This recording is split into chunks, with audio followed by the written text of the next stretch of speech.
No, it did not. Oh, yes, I'm agreeing with you. Yeah, we've been kicking this down the road. It's a really tough reading. It took us a long time to get through, and we had to read a ton of ancillary text to do it. And there's every chance that our understanding of it, I will say, is limited. It's a very difficult grouping. So we'll get through why that is in a second. All right. So here's the thing with chapter 3. The nature of the book, as we've been discussing it, is overall, to summarize, an early discussion. The first chapter is essentially their larger scale treatise, an explanation of how desiring machines work, the body without organs, top level across the board.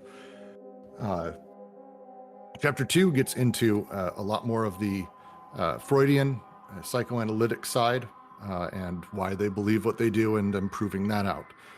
Chapter 3, they take a hard turn into universal history and ethnology, anthropology, many, many soft sciences, and the history of things. And it is not a place I am particularly versed in, regardless, in the best of times, let alone in all of the things that they begin to refer to. The conversations essentially inside of that chapter, the writing, kind of covers a handful of big points. And this is what we're going to try to cover today. So please, if you have comment, if you have questions, if you have anything along the way, don't hesitate to discuss. But essentially, the agenda today is going to be us talking through the socius as a concept, how the socius works, what it is, and sort of at all, because we have a lot of people who have generalized misunderstandings around it, and it took me a while myself. We're then going to get into essentially a few of the other terms that they have around this: coding, territorialization, deterritorialization, reterritorialization, and all of that. And then we're going to dive into their universal history, which is a tale through the three socii, the three sociuses that they sort of have broken apart. The first being the primitive, the second being that of the despot, and the third being that which we're in now, which is that of capital. Each of these function differently. All of them work differently. These are not easy subjects. As we get going, do not hesitate to go, well, what about X? There is language they use that I will say is problematic at best now, so we can talk through some of that. I'm going to do my best not to refer to anything as Asiatic, for example. And there's a good amount of that sort of noble savage mentality in a lot of this. So that's my long explanation of why this is going to take a moment. Oh, and Roger joined us. We are very happy to have you here, Roger. We've been seriously not doing this chapter until you joined, because this is your baby. I just came to specify the word usage in French for certain problematic moments in this chapter. So the first thing I think we want to go over is we want to start with where they start, which is, what is a socius? It's a term that they come up with, and it's a thing that they describe that, again, adds to their materialist understanding of the psychology, the psychoanalytic, the way that repression and things work within society. Just as we have a body without organs, a subject has one. We have that produced, and that kind of, disconnects our desiring machines. It allows us to sort of have recordings over time. It organizes how our desire machines sort of work and what they're attracted to. Just like that, except at the large social scale, for social machines, the socius operates. It organizes production, and the production of flows specifically, not production in the sense of kind of the pure form that Marx talks about, but overall flows across all of it. The nature of the socius is about giving sort of form and value to how things move within society. That's my understanding of the term socius at a very light level. Jack, Roger, anyone? Yeah, and I would, when we talk socius, we talk about social machines as well. And there's a thing going on in France at the time with André Lougourant, with Simondon, and all those people. It's the techno-social assemblages, if I can say in English. So when we talk about the socius, it's not this idealist, form into the ether that is out there.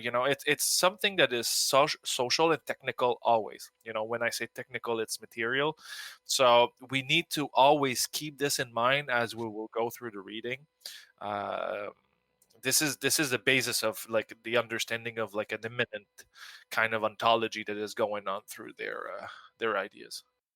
Socius does a few things, and this is where we start getting into some of the more important concepts that get introduced a little bit earlier, especially when it comes to the desiring machines. One of those big ones is anti-production. Anti-production is the thing that basically is utilized within the body without organs to cause our desiring machines to disconnect, to not do things, to create that primal repression, as Freud would call it. The nature of this is basically it organizes and helps sort of give determinate directions to desiring machines. Again, thinking about it at the micro level, the subject level. Anti-production operates in a very different place because it also has this other problem. Because it organizes and because it connects with desiring machines and kind of sets them apart, it has the ability to cause desiring machines to be, as the term they use often is, trapped or caught inside of larger nets that sort of force desire to go where it shouldn't be through improper use of the disjunctions, as we talked about through the syntheses, and through paralogisms that we went over. So this is the problem with anti-production there. One of the challenges is to talk about this sort of throughout society. How do we have these same challenges happen? How do people on the large scale, how do these things get repressed? How do these things come back down into people? And so we have to talk about not just how the unconscious is ordered, but because we've given shape to this machinic unconscious, we need to also talk about the shape given to the machinic society. And the shape given to that, the thing that organizes that, the socius, is what sort of creates this anti-production to give shape to production within the social machines and within social interaction. Specifically, what it generally does, and Roger, you can correct me on this, but my understanding is the most part anti-production actually helps us as a society organize the expenditure of surplus. I think we left the French filter on. Roger, your mic might be being filtered. Can you talk for us? Oh, I was not saying anything. I was. Oh, that's okay. I'm good. So one of the turns that they make here, and it's an important one to talk about that happened around this time, is the discussion they have specifically around how society and flows operate. Because we've talked about the flows of desire. We'll come back to anti-production. Flows of desire as they move throughout our unconscious and they connect. I know we paused for Roger for no reason. As these flows connect and as they kind of move around within our unconscious, they get little bits cut off here and there. They get combined, the fits and starts of machines, all that good stuff. The flows of society at large, very often when we talk about why do flows exist and what are they sort of determinate for, how is society organized, there's a handful of schools of thought. One of the really important ones that happened around this time was a discussion around the idea of, oh crap, I have it open here. I have too many tabs open. New theorist who came up with the concept that, well, actually, no, it's not so much that we're focused on production being something that is about consumption, but actually the reason we organize society as we do is in order to gauge excess and how excess is expended, that excess of production is actually how we organize society. Who was this? Who was that they referenced? Jack, we were going over this. Well, they go over so they talk about the gift, right, which I think is Marcel. The potlatch. Yeah. So right, it's more fundamentally for them, it's going to be the creation of right. How do you code flows of desire, right? Through an inscriptive surface, right? And in doing so, because you've got a kind of body without organs or the socius, now you've got the production of production taking shape to produce surplus value, and at least for primitive society. It was Bataille. Because this was one of the readings we had very early on that Craig from Acid Horizon, who actually has a few great readings on this, I recommend. The Bataille came up with a notion called expenditure. Yes, we're talking about expenditure in the accursed share. To quote Holland's reading of it, expenditure already possesses in Bataille psychological and anthropological dimensions, but it is primarily the latter that concerns us. Bataille's insights are important that had he not existed, schizoanalysis would have to have invented him. Bataille insists society, Bataille insists, organizes itself around needs and the production of use value to meet needs is not the case, as necessary as such production may be to all forms of social life. Rather, social organization is always based on the expenditure of excess, and productive activity derives its meaning and purpose from such expenditure.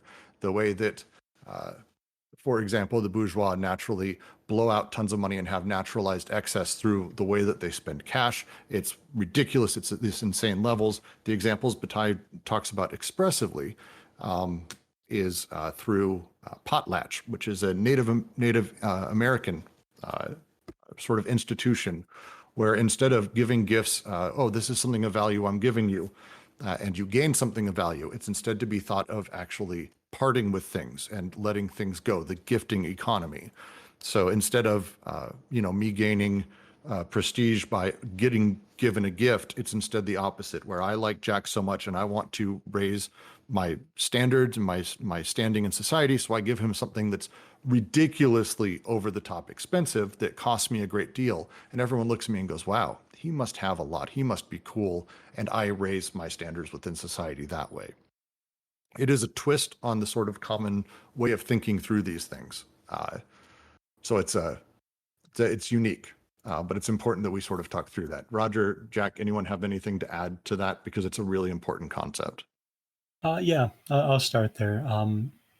Okay, so one of the main aspects of this kind of economy, right, so this is not, they take a lot of pain to say that this is not an exchangist economy, right? So that means we're not talking about barter as a primary thing any more than we're talking about the exchange or the equivalencies of different commodities. For Deleuze and Guattari drawing on these thinkers, right, which I guess would really be Mauss, Bataille, and Nietzsche primarily, without going into all the other anthropologists. This is functioning. It's not simply that Brooks likes me a lot, although I'm flattered. It's a form of debt relationship for the Deleuze and Guattari here, drawing all the way back on Nietzsche. Right, so this is about the shifting of debt. This is about mobile, I guess they call it mobile blocks of debt, right? So creditor and debtor relationships that actually are conditioned for the gift economy in the first place. I think what I'm missing here is sort of I'm sorry to say it, but I'm a bit confused so far, because I'm kind of missing the framework for those ideas of expenditure and gifting. Sure. I can give you some pages that they have a kind of a complex argument that we're not going to go too deep into. So I'll say some words and I'll give you some pages to look at there. But for them, so there's a way of which universal history is retrospective for Deleuze and Guattari. And this is very important for them because they're accessing history through the present, right? So they don't think that they're stepping back into time and marching forward. They understand that their history and these accounts of the different territorialities are very much only possible through the present, right? So that's one major point, is they don't think they're actually taking a time machine back in time, right? This is important because when we talk about exchange relations in something like capitalism, right? So like commodity relationships and that, there is, I think for Deleuze and Guattari, a problematic tendency to try and read universal history, to try and read different societies more fundamentally in terms of exchangism, right? In terms of commodity production and that. For And Deleuze and Guattari, real quick, exchangism, to just put a really fine point on it, is directed at Levi Strauss. Strauss basically traced back history and said that essentially society and all these things are about exchanging goods, that as you go back in time, everything's about exchanging women, words, stories, prestige, all of this stuff. That is how societies are built and how they're formed, through exchangism. And they wholly disagree with that. But just as a very fine point on what exchangism is to contrast. Oh, that's perfect, because that's what that's what I was about to say. It's the criticism of the structural exchanges conception of relations. So I think you're completely right there, and I'll let you go. So go ahead, Jack. Sorry, I just wanted to because it's again these things I want to try to put fine points on definitions as we're talking, because this shit can get really complicated, Misha, for sure. And before we go, it's linked to the debates of the time as well. In France, when they were having those anthropological debate of the universal structure of society, and how society is being structured. So it's this move from structuralism to a machine like of thinking. It's this whole effort of getting out of what is the canon of the time within the academia. And we got to note too, it's not just the Levi-Strauss part, because they're bringing in commodities and that. There's also an economic dimension, right? So there's obviously there's Marxism to a point, but there's even more fundamental things like we see in Adam Smith. This idea that these societies operate primarily through bargaining and through commodities. Well, and so their take, as I get it and I understand it, is that exchangism is how we've looked back, and it's easy to do that. Like if I were to say, "Hey, look back long ago," they would basically then right now tribes will trade women for a dowry. My daughter will marry your family if you give us gold and cow and land, and that kind of thing happens. Now, why is the question. Now, for Levi Strauss, the larger story that he tells is that it's about exchangism, that the goal was that how society would be organized is about exchanging one thing for another. Their argument is, wait, hold back. And they took from Bataille, they went, well, actually, what if it's a system of debt? That instead it's not directly exchangism, but actually a system of debt that is actually what happens. And it takes really, really different forms depending on the socius that it is taking place in. So a woman would be exchanged for these things. This stuff happens, but it's not for the reason of direct exchanges, and that there's other rules that happen around it. Please, Lou, if you're here, I'd love to hear from you, because that's how I understood it. Yeah, and if I can go like a little bit just before Lou goes, when we talk about Levi Strauss, we talk about oh shit, I forgot the term in English, hereditary relations, or of inheritance from into like a tree like or like a vertical kind of passage of wealth and stuff. So we exchange women to make things reproduce in the future. You're about to say, what was the term? What is it? The filiative and declension. Yeah, affiliation. Yeah. So there's the whole criticism of affiliation, and then they move to alliance, and alliance is a more imminent kind of type of connection. So basically, like the history of wealth or wealth itself is emerging from these connections into this universe of debt instead of this universe of linear passage.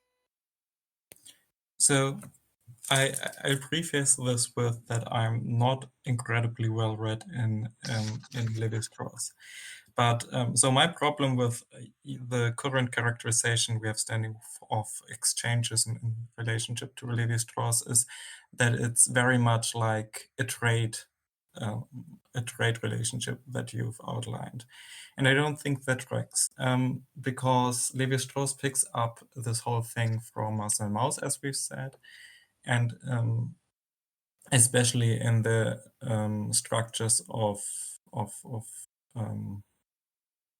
whatever the name with affiliations and alliances is. Sorry, don't remember the English title. So Marcel Mauss starts with the gift, not with the exchange, and he sees this very common thing in all kinds of cultures, that people give gifts to, or groups exchange gifts, and this the gifts are always given voluntarily. But if you really look, it's not really voluntary. There is a silent imperative to give a gift. Like in our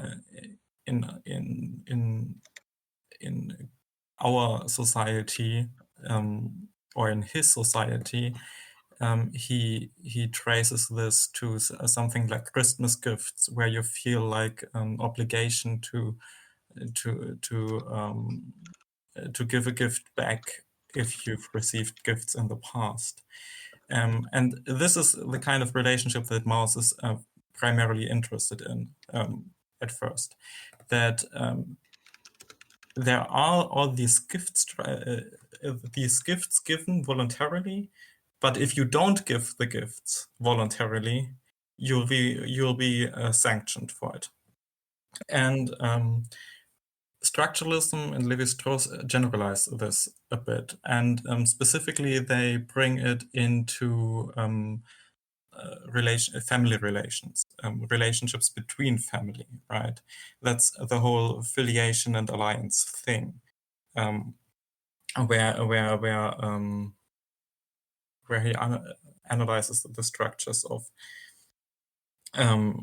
families in terms of these kinds of gifts. So women are gifted or exchanged in this sense. They are given as a gift without a direct payment in that sense, but it is expected that there will be at some point a compensation in form of another woman that comes into the family. And that this isn't a direct exchange, like in exchange as a trade, where the person that receives something gives something, is really important for this, because this enables the whole point of the structure, that it's not just two families that are linked, but that there is kind of a rotation of gifts through a whole, well, let's call it society, because I'm not sure what a better English word is, but like a whole group. No, I think that works. I'm going to jump in because because I'm trying to understand this too. And to your first point, Lou, I just want, like, none of us know. I don't think we have anyone, maybe Roger and a few others, but I don't have any background in Strauss. I've read a handful of things and this book, so I'm kind of making some leaps based on some stuff I've read and scanned. So let me try to say it differently. The challenge they're making then is not necessarily with direct exchangeism and all that. I may have said it wrong. Let me try to say it differently. When Strauss talks about a society, he talks about exchanges that are essentially equivalent. That I give a thing, you give a thing, we're done, and that is sort of in the past. The book's closed on that.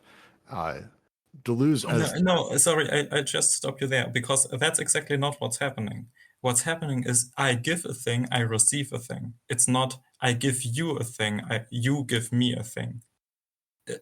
That the person receiving is not necessarily the person giving is a really important point there, because with that Strauss is or with Deleuze.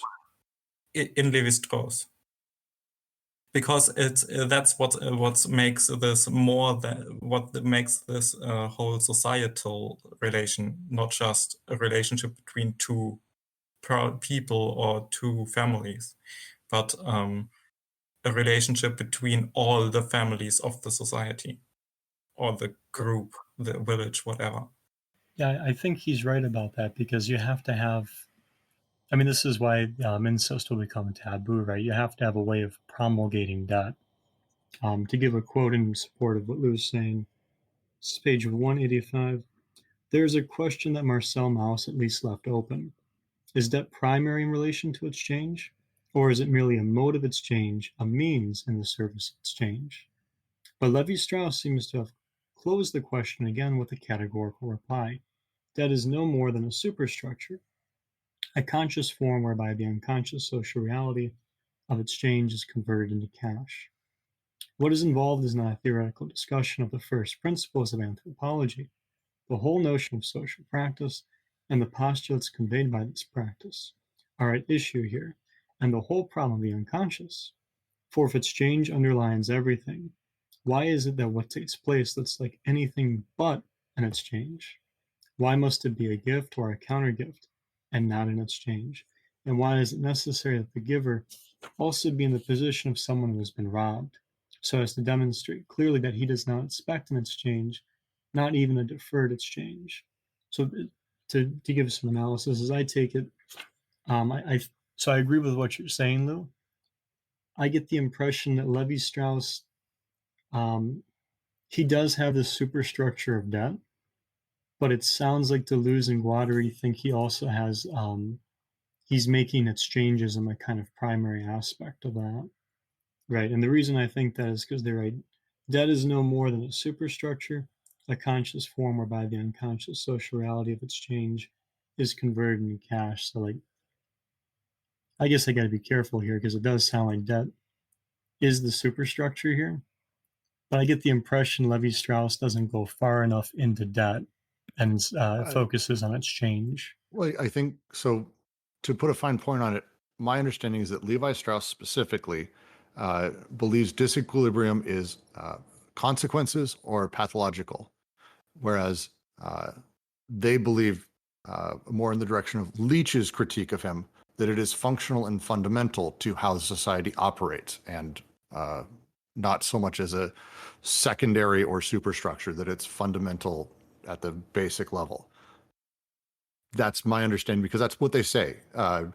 However, the problem is altogether different. It is a question of knowing if the disequilibrium is pathological and a manifestation of consequences, as Strauss maintains, or functional and fundamental, as Leach argues. They lean heavily towards the Leach as they start talking about all of this. Page 187. Mm-hmm. Because they... Oh, go ahead, Yeah. Roger. Yeah, and I think at 187 you get the same, when they say Deleuze and Guattari, the way they criticize Levi-Strauss, and they say that it tends to postulate, I'm quoting right now, tends to postulate the kind of primary equilibrium of prices, a primary equivalence or equality in the underlying principles, which allows it to explain that the inequalities are necessarily introduced as part of the consequences. So basically the structure gives all of this. It gives the position of people, and it gives the cost and the value of the exchange. So there's this all kind of immaterial, kind of precondition to the materiality of society.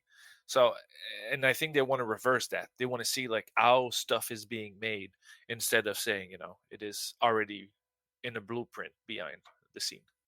I think Lou's writing a response to us, though. Let's give him a chance here. No, I'm not directly responding. I think what was said isn't necessarily. I don't think that contradicts what I said, specifically what with the equilibrium, because that's like how the structure is put in motion, and what trade is put in motion, not so much how the connections are built. And I was more on the level of how the connections connect things. Sorry. Mm-hmm. I think your take on Strauss is, I think you're right about what you're saying, though. I do too. I think the thing here that we got to put together is that, right, I think Lou's got it right, because that seems to be what Deleuze and Guattari are going to criticize. But it's important that we maintain that juxtaposition, because they build on a lot of this, right? Right. They start out by addressing like the circulation of women and saying that the problem isn't how women circulate, right? Women can circulate themselves. They're going to get into the problem of the more fundamental debt relationship that is a condition for that exchange in the first place, right? So even that relationship of power, or the way women function in this sense as something that's going to be exchanged, which gives them a peculiar sort of power nonetheless. That this is all a condition of the debt relationships in relation to the territorial machine of the earth, and that this is promulgating through that representation of that. right? There's something fundamental before we even get to the notion of exchange. That's a condition for exchange. Yeah. So if we want to switch stuff around and like just make like two templates, the template of the structure or of structuralism in general is to say that something is already there and it gives the rules of what's going to happen in reality. But what Deleuze and Guattari, like following Nietzsche, will say, well, there's never that. It's always like a kind of there will always offer like a sort of eminent critique saying, exchange is primordial to the structure. Exchange makes the structure. So the structure is actually a consequence of this form of exchange. It can be a template, but the template is always, secondary to this primordial exchange. But also, exchange really depends on the precondition of the material and the fluxes that are there, and that can be exchange. Well, and again, I think, so how I read this, let me just step back because there's a lot of specifics here, but overall, how I read this early part is essentially that they're trying to do here to the social machines and to the large scale, the molar aspects of society, what they just kind of finished in chapter 2 doing for the molecular, for the desiring machines, and for the body without organs. To talk about, no, that's not where things really start. This is not really what's happening. These are all byproducts. These are all secondary, and the actual functioning is in a different place. That's a lot of what this argument is kind of do is, you didn't take your argument far enough, essentially, is what they're saying to, they're joining Leach in his reading of Levi Strauss to continue that and go deeper, essentially. That's how I read this part, to make it very simplified. Yeah, I think that works because, right, so this is where you have the fundamental aspect of the socius and, the production that even makes something like circulation possible, and not only possible, but gives it a kind of exigence, right? Its necessity is in relation to the socius's role, and it thereby can take place, right? I think they even say something to the effect of like, it's not a question of whether or not women can be circulated. It's a question of whether or not the socius makes that move, right? Mhm. Pushes production in that way as opposed to a different way. And if I can offer something about Nietzsche, I just like open it back up. But in a genealogy of the morals, page 83, he says something like this: "Here's for the first person stood face to face with person. Here for the first time person weighted itself with person. No stage of civilization, however inferior it might be." Really talking about the primitive society, but that's Nietzsche. As yet been found without a trace of this relationship being noticeable. To fix price, to adjust values, to invent equivalents, to exchange things, all this has to such an extent preoccupied the first and earliest thought of man that, in a certain sense, it constitutes thinking itself. So thinking is not something that has to do with the structure. It's a real life politics. So they're turning to the real life politics of the exchange, of indebtedness, how you are actually connecting and entangling yourself with the other person. That creates a structure and an ongoing system that is being built on those real relationships. Yeah, and I think that's really important because for Levi Strauss, right? If I follow correctly, and it sounds like you were talking about this earlier, he's going to make declension kind of the primary aspect of this system, right? The filiative more directly. Whereas Deleuze and Guattari, go ahead. So it's the same thing as psychoanalysis about daddy, mommy, child instead of Linda and John and Tommy, But it's the real society is Linda, John, and Tommy, It's but there's this reversal into the way of seeing things, which we will get into. Don't jump too far ahead because I think I want to go over a couple more terms so we can dive in as well. Just real quick, I did use the term molar and molecular. They use this, and I can go over this quickly. Feel free if anyone disagrees. Molar and molecular is a reference to basically, let's call it meta degrees of a thing. Molecular is when we're talking about, say, a single desiring machine. Or the molecular level of multiple desiring machines connecting together and doing stuff. The molar is the aggregate of massive numbers of these. So when we talk about society, we are talking about the molar regime. When we're talking about, generally speaking, when we're talking about the subject or the unconscious, we're talking about the molecular. It's a term they use that we will use quite a bit coming up here pretty quick. Is that close enough? Nah, I have to disagree because you place the molecular and the unconscious in the subject. The molar and the molecular are always in relation to the unconscious because it's two perspectives of the unconscious. Social production is an unconscious process, in the same way that desiring production will be at the molecular level. Yeah, but desiring. They're not binary terms. We tend to oppose them because we're stuck with this duality and this binary logic. But let's just say that the molar is a bundle of molecular lines. Let's put it like this. Yes, and it's the line they use pretty consistently throughout stuff, that it's the one and the everything at once, the molar, which is wonderfully confusing. Yeah, but and to play on that, like I had this problem when I started too, with like the way they use these terms to take perspectives on these things, as opposed to like the separating of terms that I'm used to. So like when we started reading this and they were talking about the mega machine and the earth, I thought it was two different things. I didn't realize they was one and the same. So that is something difficult to get used to as you kind of approach this from the standpoint of usually a binary or a clear separation. Yeah, and I will say something. That's because you've been trained in a school. You've been trained either in college or university.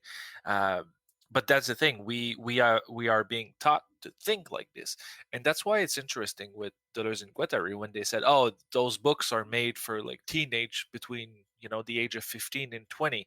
So and the more you go into the academia, the more you go into this thought system of binaries and like cutting stuff and like classifying them, organizing everything, it's difficult to let go of this and go back into a more emerging ontology, like but for younger people, it's this text is less confusing than it is for somebody who's been trained into a school. This is fair. Us old people have trouble with a lot of stuff. Another term we can get through real quick is coding as a thing. Jack, anyone want to take that? Yeah, I can handle that. Or at least I can start it. I by no means need to have the final word. In fact, would prefer not to. Okay. So coding. Okay, let's back up and talk about the socius, right? One of the main functions of the socius is to code flows of desire, right? In doing this, the socius establishes a kind of plane, if you like, but not only is it a plane in the sense, it's also a machine, right? It produces things, and one of its functions in that production, especially in relation to the production of how the three syntheses will take place, is to code the flows of desire that are going to go through that production. It's very important here, because what this means is that there's a certain functionality that that the flows of desire will be given, right, as opposed to them being not coded. For Deleuze and Guattari, this is going to be kind of the primary fear of these first two societies, and it's going to establish the very limit that kind of helps constitute these soci, but also the very limit that makes it possible for them to be transgressed. Yeah, it's a reciprocal condition here. So when we're talking about coding, what the socius is doing, right, at one level is it's providing a surface of inscription for the whole process of production, right? This means that you're going to have the forces and means of labor recorded on the socius. You're going to have the agents of production and those products distributed upon that surface. Right? Yeah. Okay. Go ahead, Jack. Sorry. So what the socius is doing here is fashioning a collective memory. They use Nietzsche's idea of like mnemotonics, the technology of memory, to do this. By coding the flows, the socius is effectively taking signifying chains And I think it's the word they use is deducting, but basically taking a taking a sign out of that chain and using it to establish certain meanings for those flows, or rather certain functions that it will perform. It's not. We'll get into meaning We'll get versus into all of function this a little bit because later. the last one is territory and deterritorialization and reterritorialization. After this, I promise you, we're going to get right into the sociuses and have that conversation. Territorialization is kind of a simple concept. It comes from old anthro studies. When they talked about tribes being deterritorialized, the separation of their culture from their land. Lacan began to use this term. Don't worry, Misha, we'll get there. Lacan began to use this term territorialization for infants. Basically, how an infant began to learn areas on the body, where these things are, as he called them, erogenous zones, what areas are sensitive to touch. This allows the infant and makes the infant privilege certain things over others when it comes to desire. This is territorialization. Deleuze and Guattari take this another step where they start talking about de and re-territorializations. So we need to think about territorialization as the assigning of desire to areas and things and the privileging of certain spots over others. When we deterritorialize, we've removed that privilege, we've moved it around, but we also re-territorialize at the same time by assigning that privilege elsewhere. So the nature of territorialization. Those are the big terms, and it's important we get through those. And all of them are not, I'm not super proud of all of these because this is a really long, very difficult set. But it's important when we talk about chapter 3, because what we're going to talk about now is their universal history, as it is called. What they're doing here is like I said in chapter 2, where they went through the history of psychoanalysis and humanity and how our unconscious works, and they started breaking it down. They basically began the same process with society. And they said, well, look, if we look at all of history in the light of capitalism, and we look at how things are now as sort of the God's truth, the same way we used to talk about Oedipus being the God's truth of how the unconscious has always functioned, it puts us in a really bad place. Instead, what we need to do is we need to talk about history as it happened and how the relations of these new things we've begun talking about interact, how they produce, and how all of them sort of create their own meaning and manage production. The first of these that they began talking about is what they called the primitive territorializing machine. They use the term primitive a ton. Other times, I believe they use savage as well. The meaning of it is pretty simple. Think about it, pre-civilization, what we would call civilization today. This is the groups wandering the plains, the Indians, indigenous people from all over the world, that kind of place, the primitive territorializing machine. How their society functions, we can't look at through the lens of capital, is what they're saying. We instead need to talk about how they're how everything happened, how things worked within their groups and in their societies that allowed them to maintain social cohesion. Yeah, and something to help, I think. Sometimes it's the same thing as when we talk about psychoanalysis about the cigar. Sometimes a cigar is a cigar. Sometimes a territory is a territory. It's how humans or any other animals is relating to the natural world, to its natural setting, its form of wealth.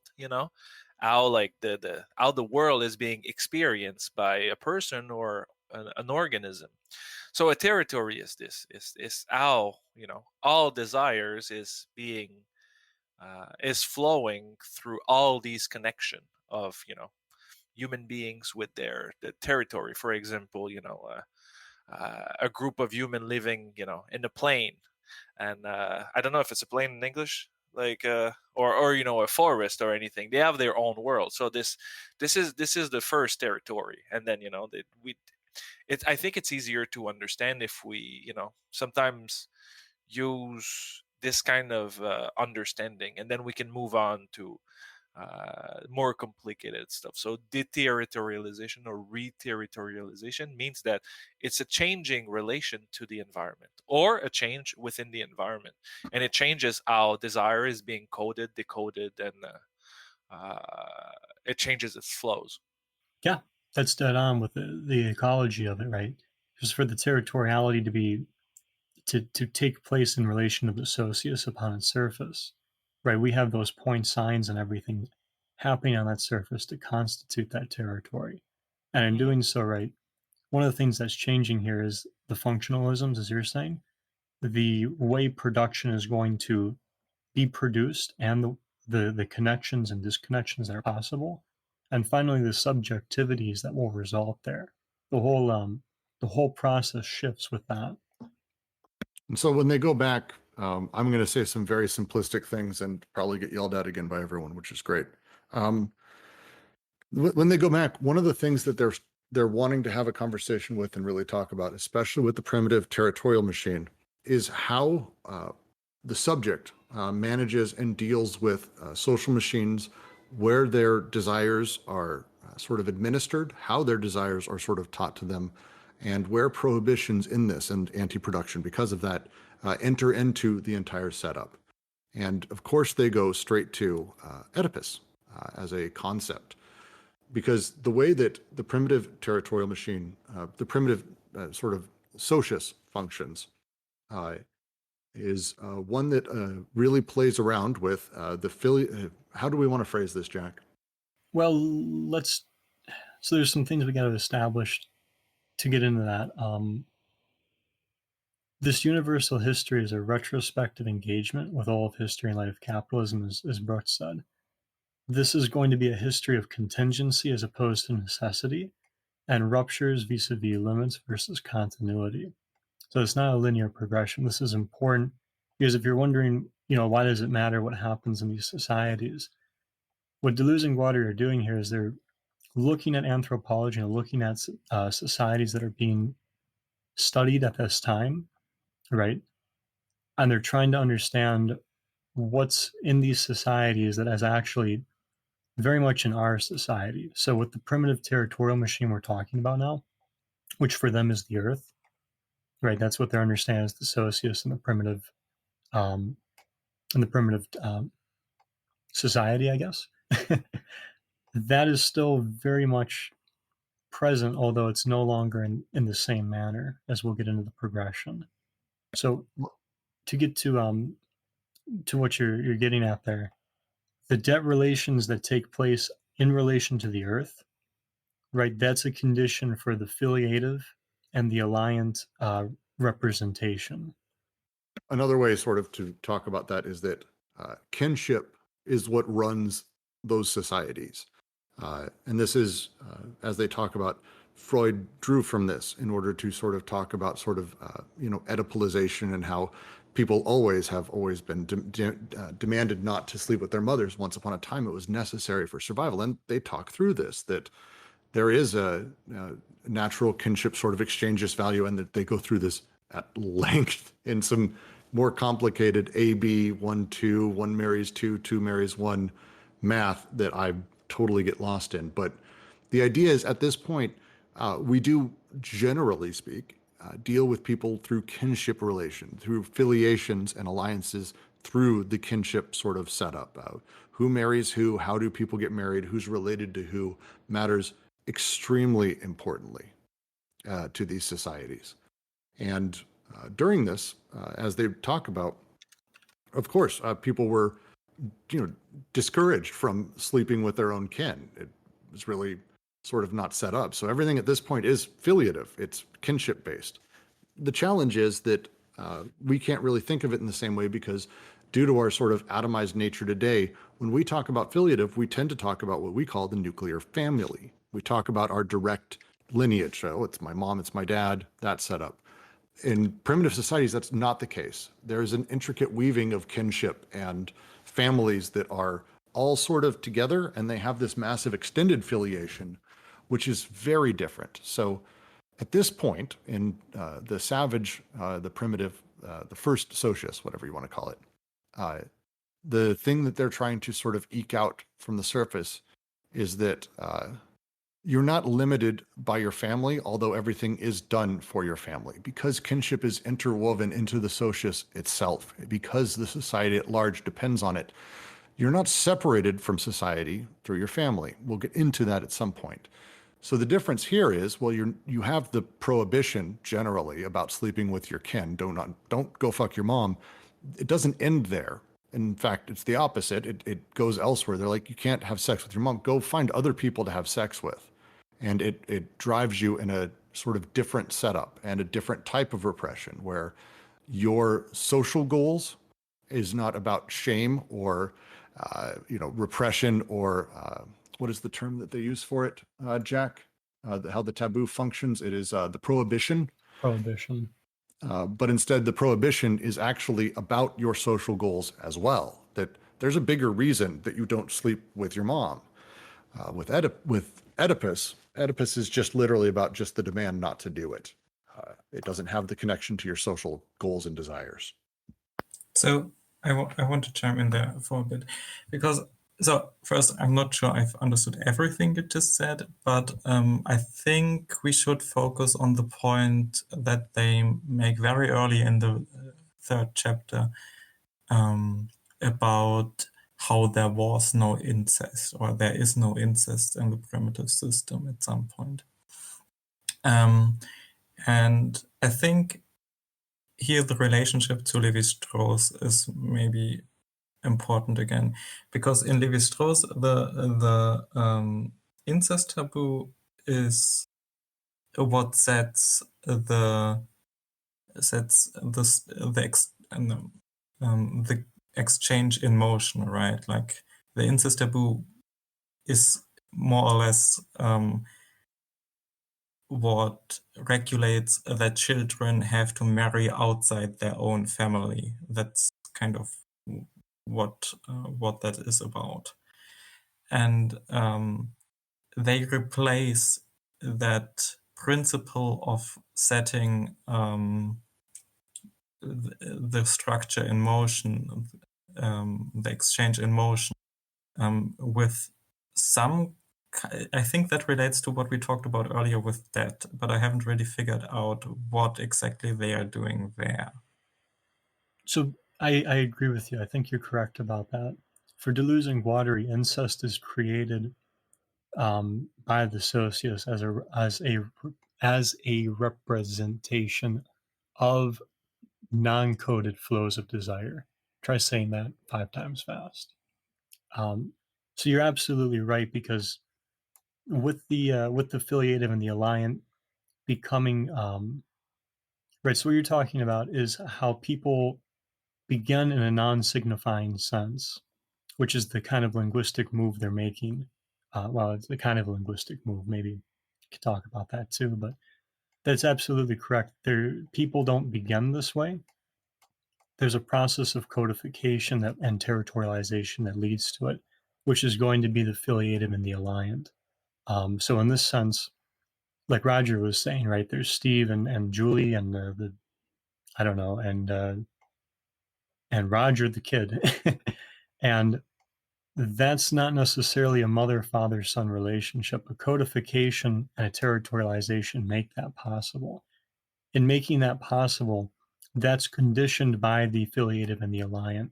So to promulgate debt, right, in this manner, the socius uses a memory of the affiliative, right, so of declension, that is to say, like the family tree.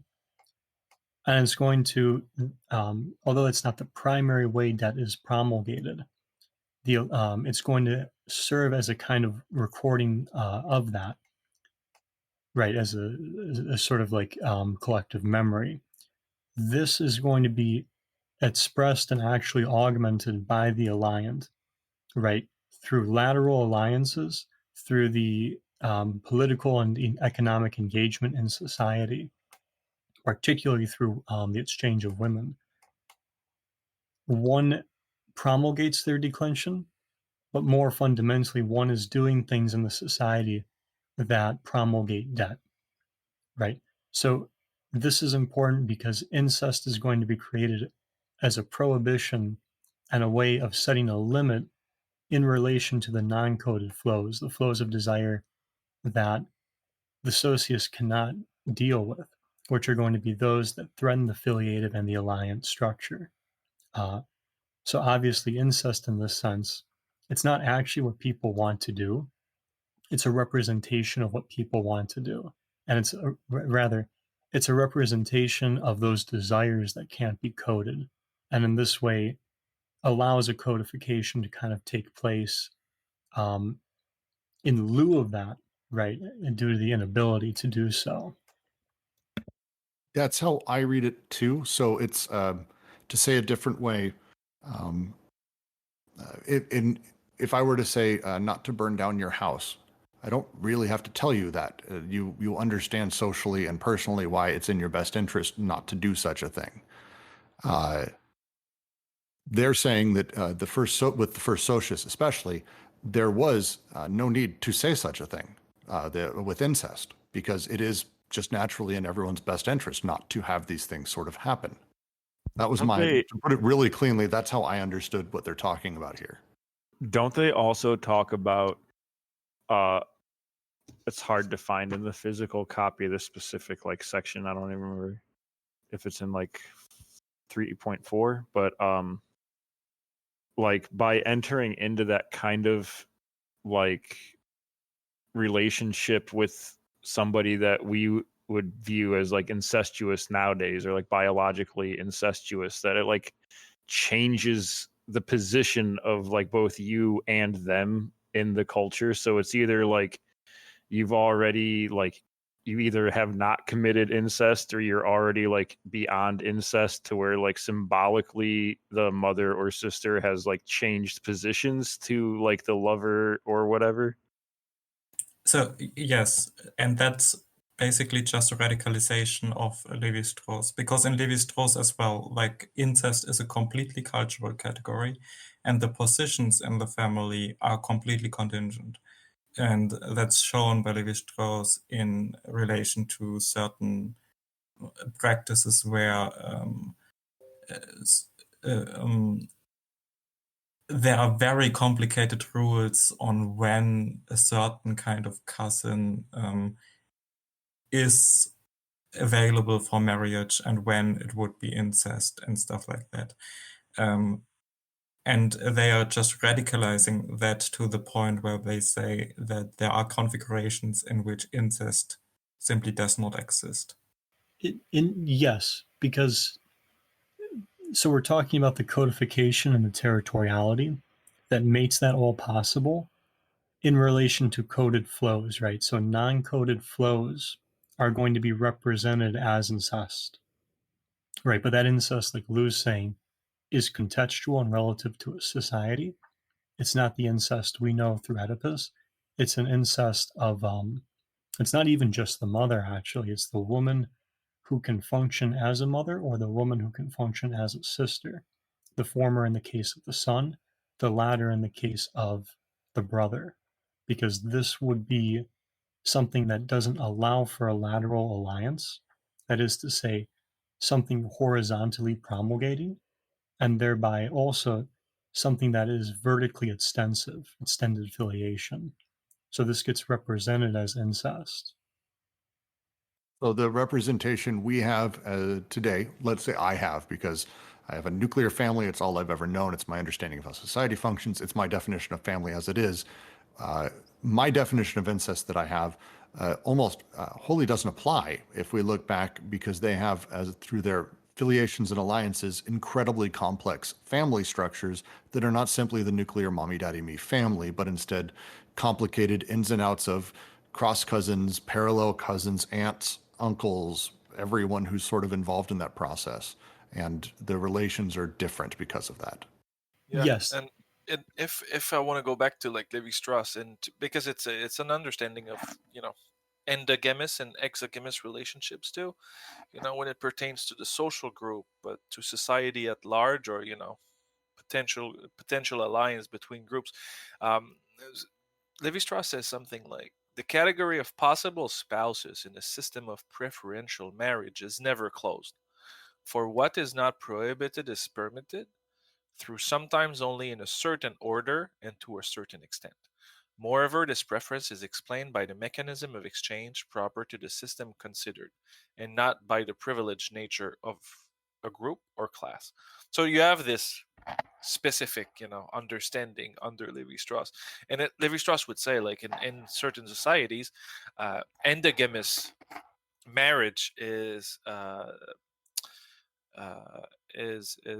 practiced by a certain group. For example, the monarchy. They will do endogamous marriage and reproduction, and you can see how monstrous it can become. We have historical traces of like how ugly those people were becoming. But into royalty, that was the norm. So the incest falls or becomes the norm for this specific group in society, where it is not something that is entertained by the rest of the groups. Yeah, that's right. It's got to be contextualized, and it's got to fit in relation to a socius, the non-coded flows of desire, right, which is what's effectively being repressed in a sense. And so just to add to this, because it serves a function. The function within royalty is to keep the wealth, but also keep this, like idea of divinity that runs through the family.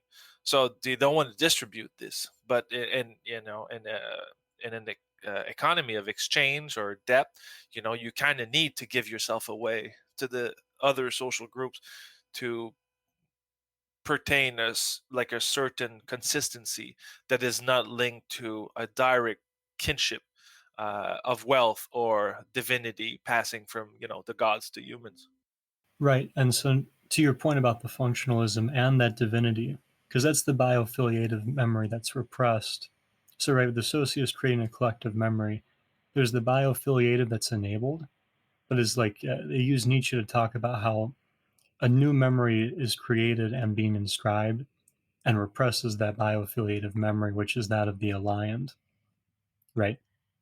And to your point, that's very much the bioaffiliative is very much in relation to like divinity and that, which the earth kind of acts as a sort of a connection to, I guess. And this is very important here because to your point about functionalism, the socius in enabling the production of production, and as acting as this recording surface and this surface for the territories. This is all in effect producing the surplus value of code that the socius will appropriate for itself, right? So this is very important because for incest to threaten that, or rather for what incest represents to threaten that creation of surplus value of code, that is what has to be repressed in a sense. And that's what's going to get into and actually become a condition for the following, which we'll get to, as we always say on this show, for the sociuses to come. Yeah, and we can give like just an example of Levi-Strauss also. I sorry if I'm taking it like deeper, but when he talks about endogamy and exogamy, and he says in the neighboring example of the Apinaye Indians, these are divided into 4 exogamous groups, or kiye, united by a system of preferential marriage, so that a man of A, talking of groups, marries a woman of B. A man of B marries a woman of C. A man of C marries a woman of D, and a man of D marries a woman of A. It's a simple system of generalized exchanges. So basically, by going through these rules, society keeps exchanging members, and it's going around, and it keeps the cohesion. But that's one specific group and one specific society. In other society, it happens in 2 different manners. But that's the whole thinking of Levi-Strauss, to say like, we're trying to find a structure that is giving weight to those real or material exchanges. But Deleuze and Guattari will go on the reverse and say, it's the real understanding that actually like gives way to the structure. Yeah, that's exactly spot on, because that So, right again, why does this matter? Because this system, especially the construction of debt, is going to play into the following soci. And it's going to, right, if we take seriously the project of constructing a fourth socius, this is something we've got to deal with, right? This is something that's going to come with us and that remains present in history, right? Because we're talking about something that is still very much here in 2021, and that if we get to the socius tomorrow, it's going to be there tomorrow. I hate this chapter. That's all I'm adding. I'll mute myself again. So I think All right. I think we moved a lot. You know, we went into this, but you know, wasn't the main question about territory and deterritorialization? So it's to me, the question, well, I mean, there's a million questions, and this is where it's like, what's the point of talking through this? Let's just start there. What's the point? So the point is they're establishing a few things, right? They're going to establish the debt relationships that are going to not only constitute this form of economy, but will follow us into the imperialist and into capitalism, and very much into the whatever the fourth socius might become. The point is also to understand this filiative and alliant aspect, because this gets played on throughout the development, right? The creation of the prohibition, right? That construction of a representation to displace, or rather to establish the limit in relation to non-coded flows, right? That which would threaten the very structure that we're talking about, the filiative and the alliant.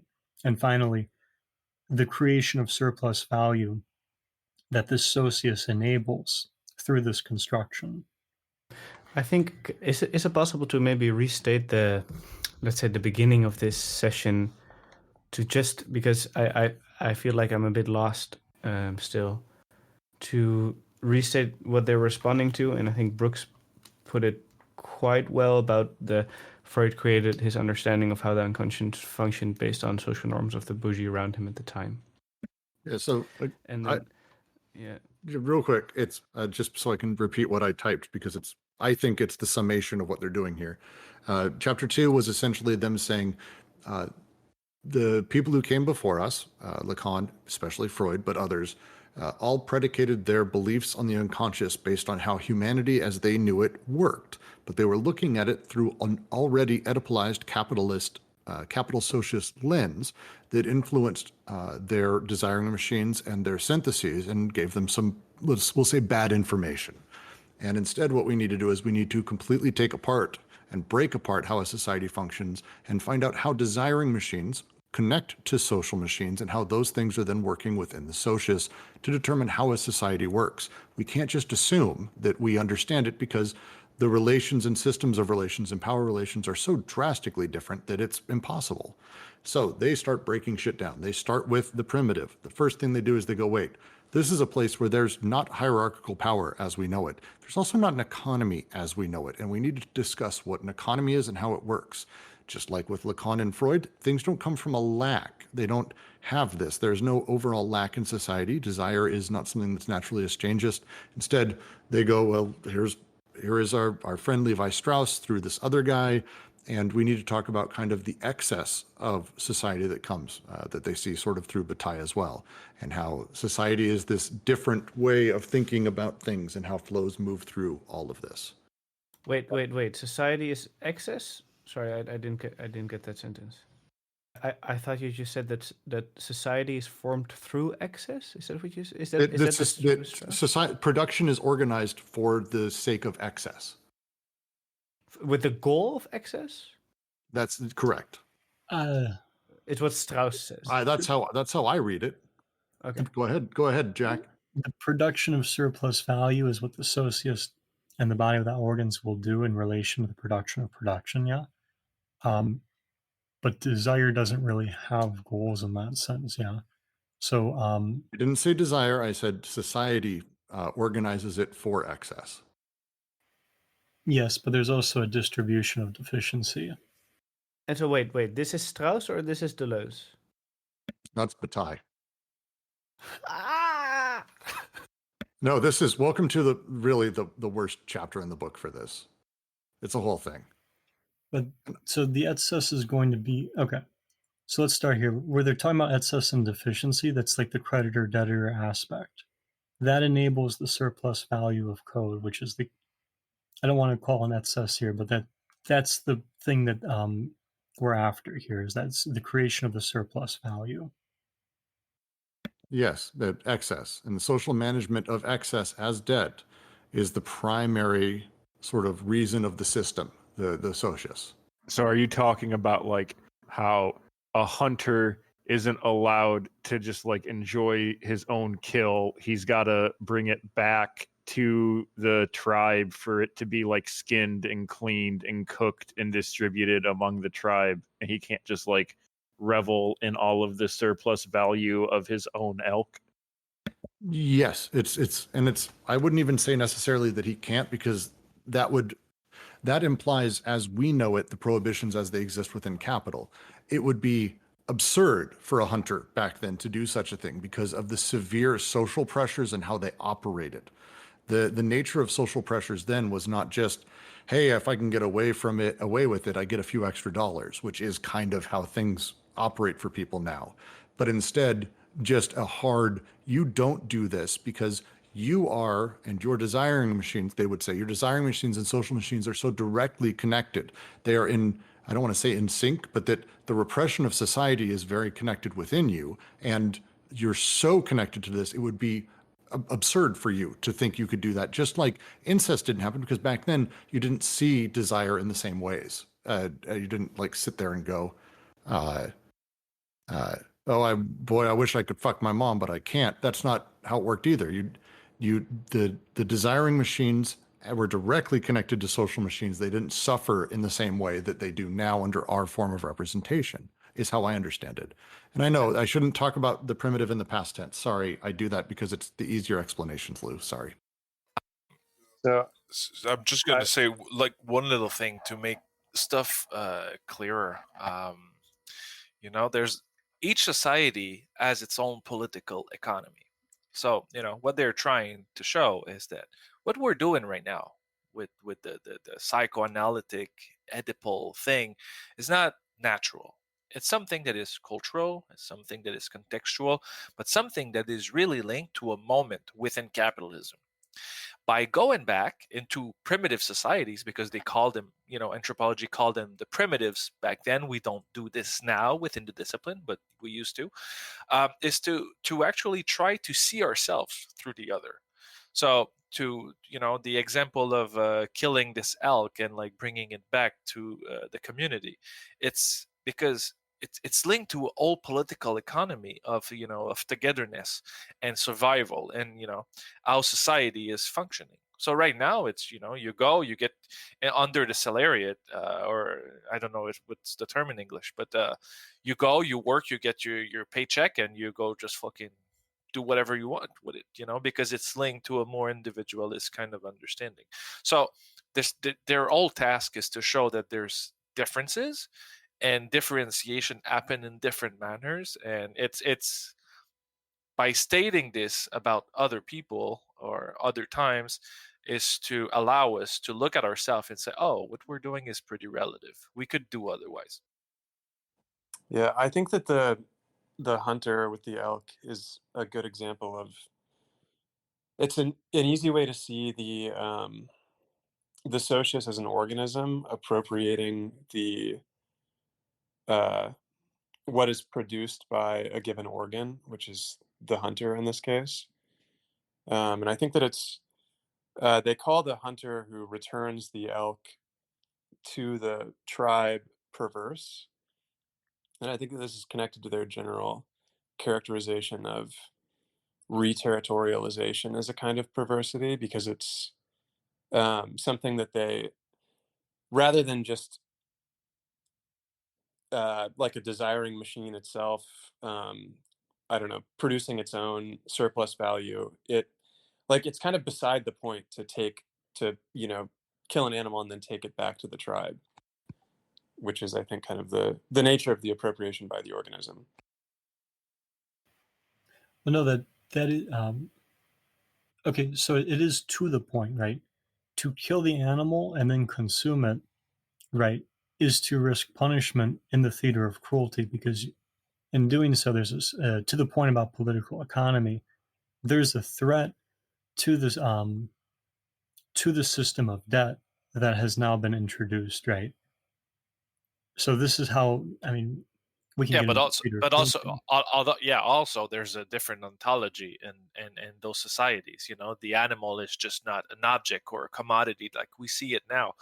You know, it's it's a being with a soul, and it might just be your grandfather as well. You know, so like there's a whole different relationship, and I think that, you know, Jack, you're getting into the you know, the moral economy as well, because you're linked to the cosmos. You know, there's like an intimate link with like the thing of the natural world. So there's a more holistic kind of understanding that what we have now with, you know, the commodification of everything. And the nature of all socius, as they put it, is specifically about codifying flows of desire, inscribing them, recording them, and then ensuring that all of them essentially get dammed up, regulated, and channeled. That is the job of a socius. That's what it does. It's how it functions. And so with So this, you know, if we take this into account and we reverse it and we problematize ourselves. So for example, I work and I give all my money away. You know, I work and all the fruit of my labor, I distribute it to everybody because I see community. People will think I'm insane because I don't do it in the way that the socius captures and codifies the relationship that I should have with others.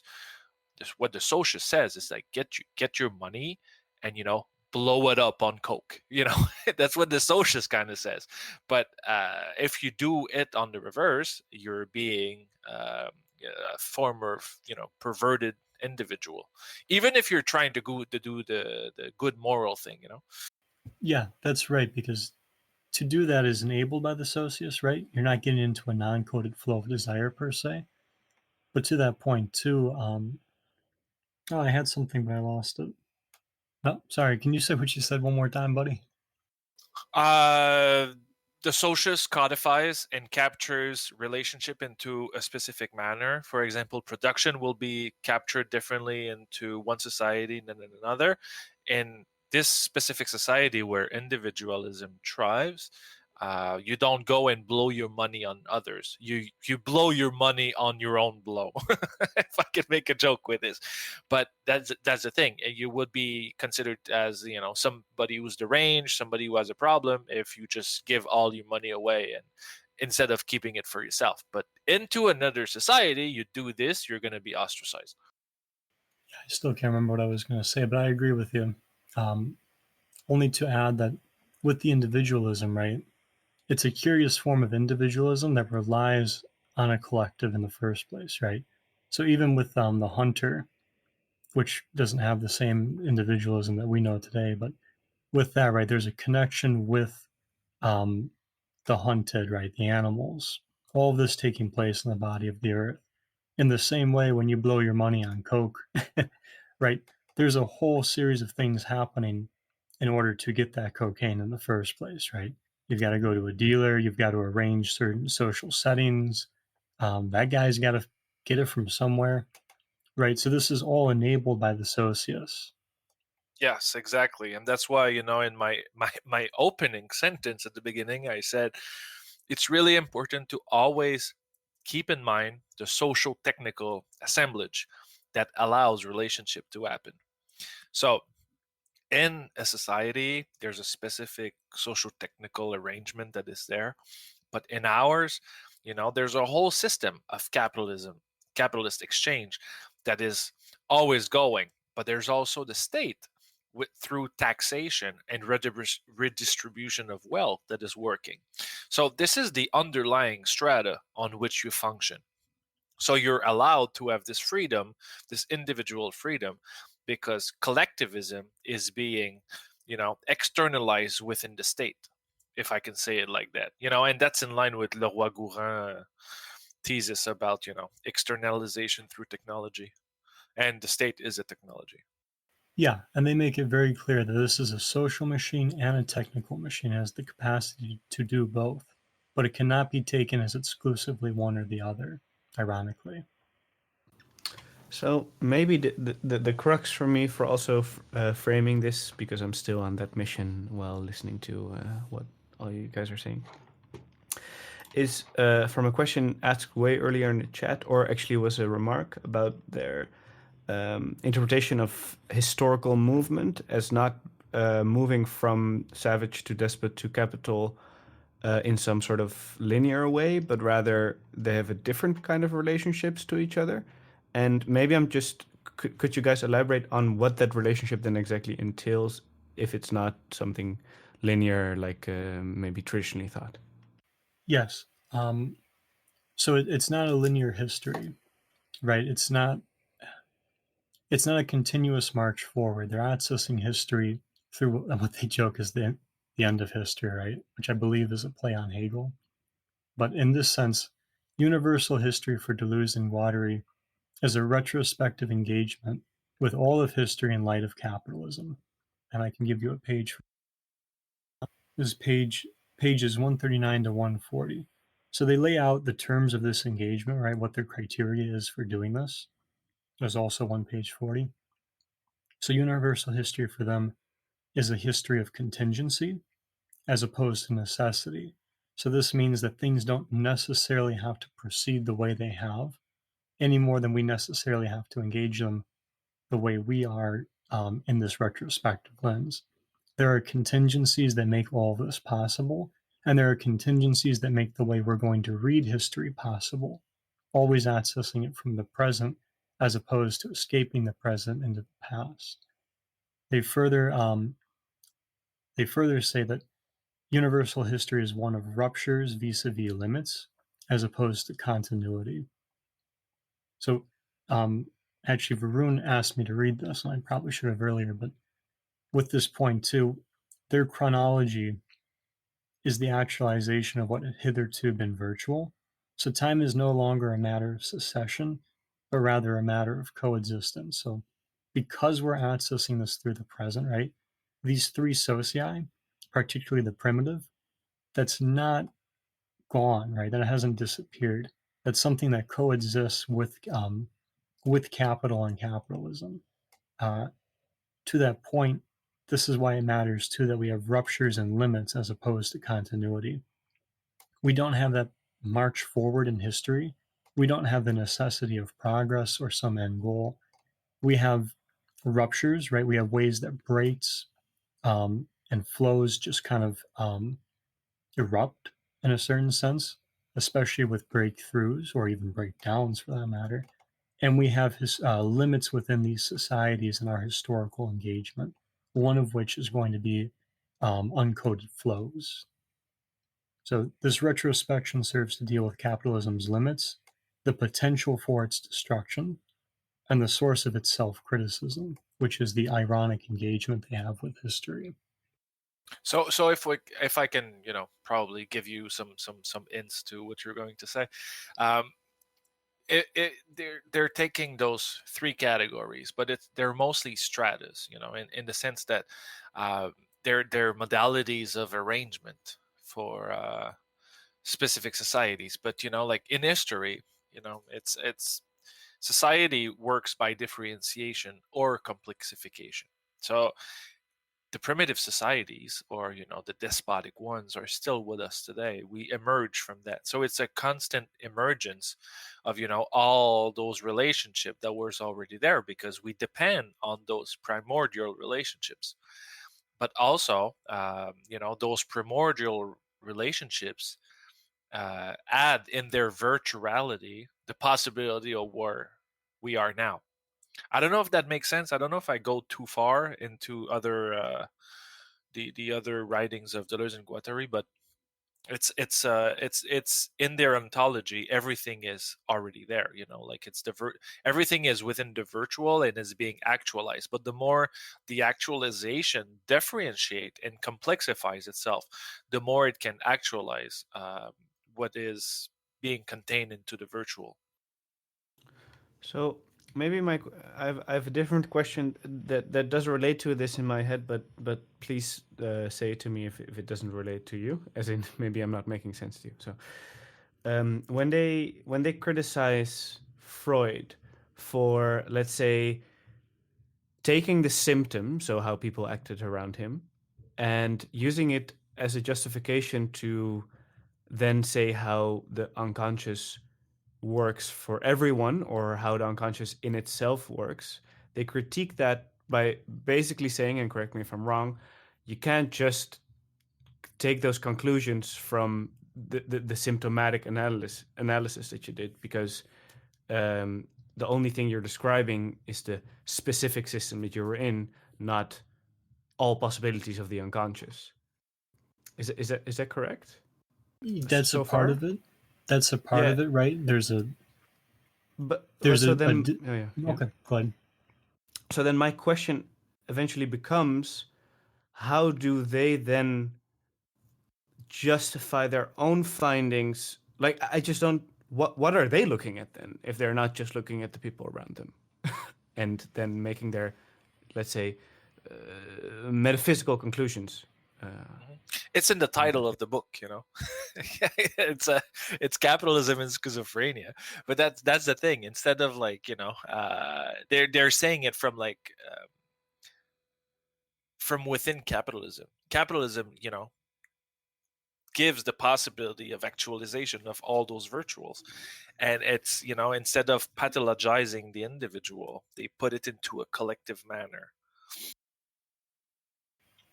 That's correct. The big thing is too, by creating this universal history and everything, right? They're giving an explanative power that something like the idea of Oedipus at this time simply doesn't have, right? And it shows differentiation in doing so, right? Because if we take Oedipus as a universal structure that's always been with us,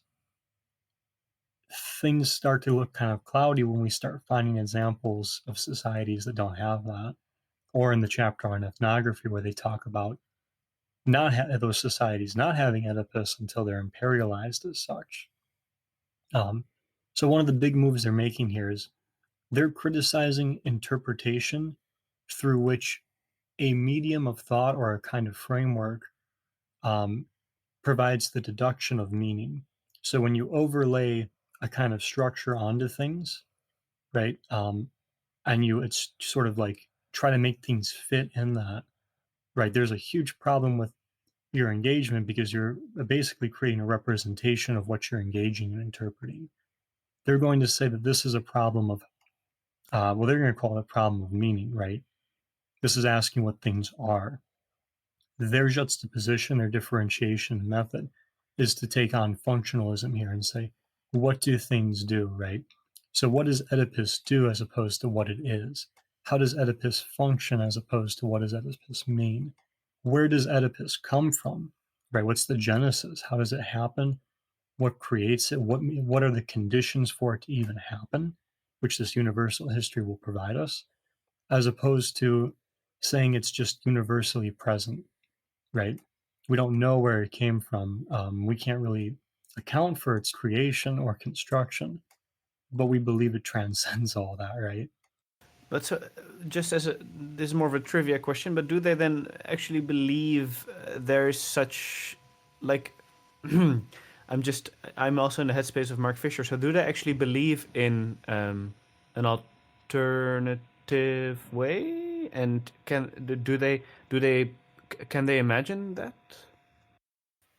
I've not read Mark Fisher, but this book ends with them discussing the creation of a fourth socius, right? A new socius, a new source of collective memory, and that's something that will start, that will create a surplus value of production, right? But will also be directly engaged with the production of production, how that falls back on it. So they are thinking about a new. Yeah, we will get to that. It's a thing that happens. They don't explicitly outline anything here, but it is. I would not say that they agree with Fisher's conclusion that it's impossible to see beyond capital. Their argument would be because we're looking at power structures through capital. So and Fisher agrees with that. That's capitalist realism. Looking at capital through capital makes it very difficult to see what's next. Well, and you don't have to see beyond it, right? You have to work with what's present. Go ahead, Roger. Yeah, and that's the thing, because when you're looking to do politics with Deleuze and Guattari, it's kind of difficult because normally when you want to do this, it's because you come from a Marxist or post-Marxist or an anarchist background, and you're looking for the same kind of normative claims and the prescriptions, and they don't have stuff cleared up. There's some ins, they say, oh, we need to deterritorialize, or sometimes they will say we need to accelerate, but they don't really go further, and they say, oh, we need to the favor into the nomadic thought to get out of the sedentarity kind of mind frame we're in, to redo our relationships and alliances, blah blah blah, and all that. But like, what can we do with this in the concrete world? That's a little tougher question, and a lot of and I think we are jumping a bit ahead because we haven't even gotten to the despotic or capitalist representation, which is really important to be able to have this discussion meaningfully. totally. And then we will come to that. But what I'm saying is that other people have taken over this task. For example, Negrian art into Multitude and Empire. They tried to take the framework of Deleuze and Guattari and put it in a more Marxist kind of understanding of politics. And I think Mark Fisher probably took some part of it, and a lot of new authors are turning towards Deleuze and Guattari to make their thinking more political. So I rest my case on this one. Can we, because I'm also really curious about the despotic, but I just have one more question also that came up earlier that I had written down. Could you define or not define, but let's say lay out how anti-production functions again? That's sort of out of left field. Yeah, sorry, but it's just you because I think you brought it up because you talked about the fourth socius, and that's also kind of a response to anti-production, isn't it? I mean, when we talk about production, we're talking about anti-production in relation to production, right? They're codependent, right? They exist in relation to one another. Okay, maybe I'll save it for another day, because maybe it's a big question that I also need to read up on myself. But I'm really curious about the despotic thing as well, because I think that we haven't gotten to that indeed. No, it's worth a very quick answer, and I'm going to give a Brooks quick one that I know someone here is going to be very upset with me. Production and anti-production don't exist in the same way. We can't think of anti-production as like the opposite of production. Instead, think of it like matter and antimatter. They are sort of two and the same. We'll say, let's say a healthy world has a balance between them. And as they talk about we need to talk about the neurotic and the pervert. The ultimately the healthy thing would be that we have a balance of anti-production. We don't connect with everything and do everything, which would be pure production. But we also don't only have anti-production, where we basically deny ourselves everything in an ascetic lifestyle. And that anti-production is the disconnection, production is the connection. Very, very short version of that. Yeah. And if we think about machines connecting, desiring machines, float that to society. Production and anti-production exist on a societal level. A machine makes stuff or it doesn't. Anti-production is the thing where it doesn't. And we want to also, our society, keep those things balanced and think about that. The difficulty with anti-production is that because it's the matter of not connecting, it's a really easy way for us to sort of fuck up desire. Because desire's going and it produces shit, but if anti-production's sitting there blocking it because of some poor use of the syntheses or some paralogism, that causes problems, and it starts to force other desire to get captured through a lot of different units. So it's the second. It's the or. Correct. It's the or instead of the and is what anti-production does. Because the example they give and the example a lot of people use is that animals, when they have desire, will go and do a thing forever. If you've ever had a starving dog and you give it like a giant bowl of food, it'll eat itself until it's distended and you have to take it to the vet. I had a rescue that did that once. It's horrifying. The nature of animals is that they will focus and do a thing forever. We can separate from that. Is there sort of version of that we can not have that happen thanks to the BWO and anti-production, which is a good thing. Anti-production is not a bad thing. It's not anti-Christ. It's anti-production. production, like antimatter. But also, when we bring it back to capitalism and to the human world, we are being taught to do the same thing forever, to actualize our desire within the limits of capital. So anti-production is the blockage of differentiation, in the sense that, it blocks other instances of desire that would fall outside of capitalism. So basically, anti-production keeps you within this little frame and where production is happening. So, that's a really simple way of understanding it. It makes you get into a refrain, your habits, your existence, and, start it from day to day, going to work, going back home, and your desire is articulated in that manner. If you decide to become a bank robber, anti-production is not working for you anymore. Well, and again, so this is the first socius, as they talk about, exists in a place where anti-production and production are created at the societal level, but our desire and our flows are sort of codified in conjunction with those. And I'm not going to say properly, it's the wrong term, but the things we need at a societal level kind of flow naturally and work within what we need on a personal level, our desires, and how those things work. Over time, the switch to the despotic is a big change for a few reasons. One of the big ones is the representation that happens in that. Because again, a representation in the despotic is, as Jack was talking about earlier, is the earth. It's God. It's not written. It's us talking through ideas and words. I'm talking with Misha. I'm talking with Jack. The way representation works is quite different. With the despotic, it introduced a really, really fun thing, the written word, which is kind of a terrifying thing, the way that they break it down. At least it was for me, where it's like the nature of the written word, imperial inscription, I think is the phrasing that they use. The change happens with the despotic in a lot of ways. First, no longer is it the earth or the skin or these things on which debt is incurred, but instead that there's now inscription and writing. And that actually changes the voice.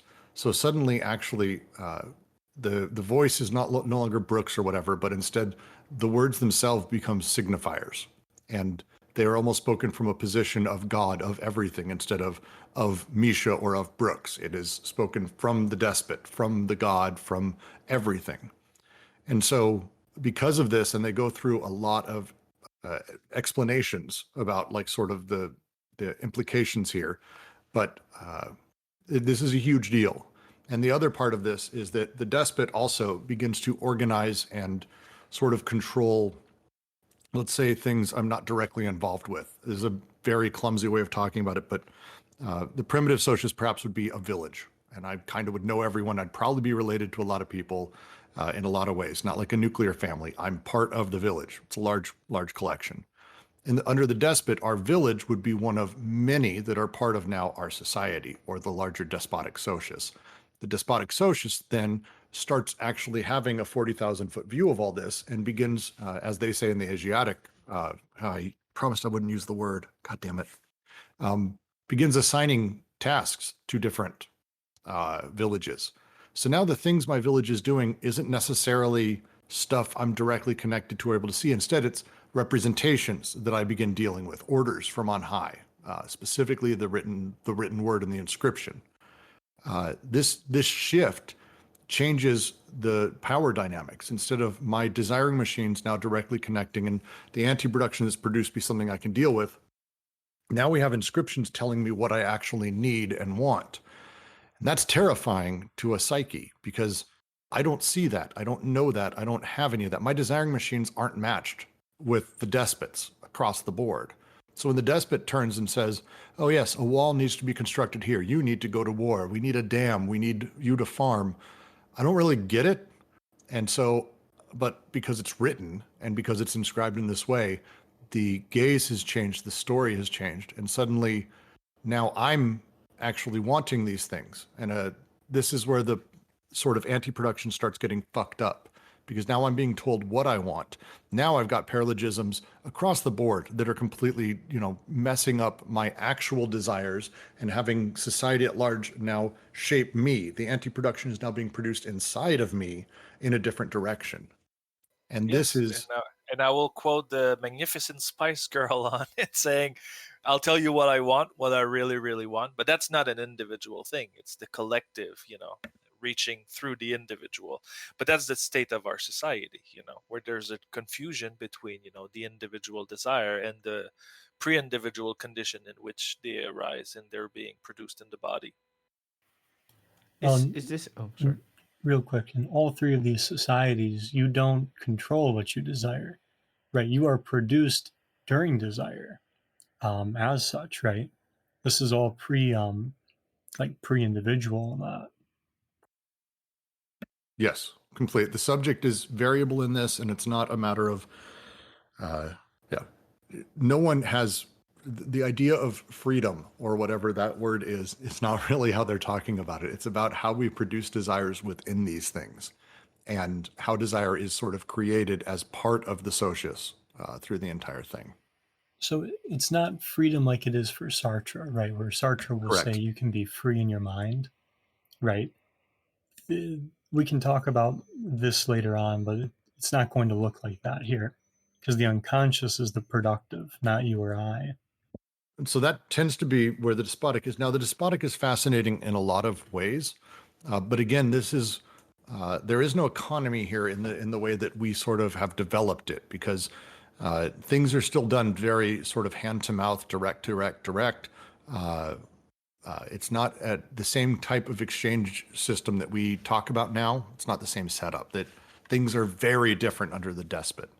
And at this point, as they say, Oedipus still hasn't shown up. Like, that's their continual refrain, I think, throughout this entire chapter is like, oh, no, not yet. Oedipus is coming, but nope, still not yet. Even though it's, there's a general don't do this thing, the despot's totally allowed and generally actually encouraged to commit great acts of incest, to reproduce, get that Habsburg jaw going. So it's a very different thing. The Oedipal incest is different. Incest has its own category still during this. And the way that desire is produced now is from the despot, from this written word, creating paralogisms and fucking with you. And because of that, your desires get shifted and changed through the entire process prior to your subjectivity arising, which again becomes this sort of larger, oh, then that's part of the social machines. This then creates its own anti-production and the process repeats itself. Okay, but we've got to back up here because we skipped the entire emergence of the despot, right? Oh yeah, no, totally. We skipped all of that shit. And to that point, the despotic, the despot themselves, yes, there is the despot's body in that, but we have to be very careful here because we don't want to act as though the despotic, any more than fascism, is reducible to a single person telling us what to do, right? This is a collectivity. In this sense, there is a collective despotism. And that's very important because although we will have the despot's body, Rome doesn't need Caesar. As if you've read Shakespeare, you know what I'm talking about, right? Caesar is expendable because the body of the despot in that sense isn't exactly Caesar's body, right? It's something that Caesar's body functions as, but it's a function that other bodies can perform too. And in fact, if right, other bodies will do that Yes, because what yes. the direct I'll turn it over to Is you in this- just a second there, Roger. Because what happens with the despotic to start this direct conversation is that a new lineage, or rather a direct filiation, will be established through the despot that allows for that kind of change to take place. So the despot is already the result of a rearrangement of the techno-social apparatus. I use apparatus. It's wrong into the way that Deleuze and Guattari are talking, but it's already a change, but it allows change. It's a strata that is resulting from previous differentiation, but allows new differentiation. So, and the body of the despot is, as you said, it's not important into this individualized body, but in this individualized body can occupy this place because the function came before this body. It's like, for example, let's keep something really easy. Trump happened because America wanted it. And that's the thing. It could have been anybody else.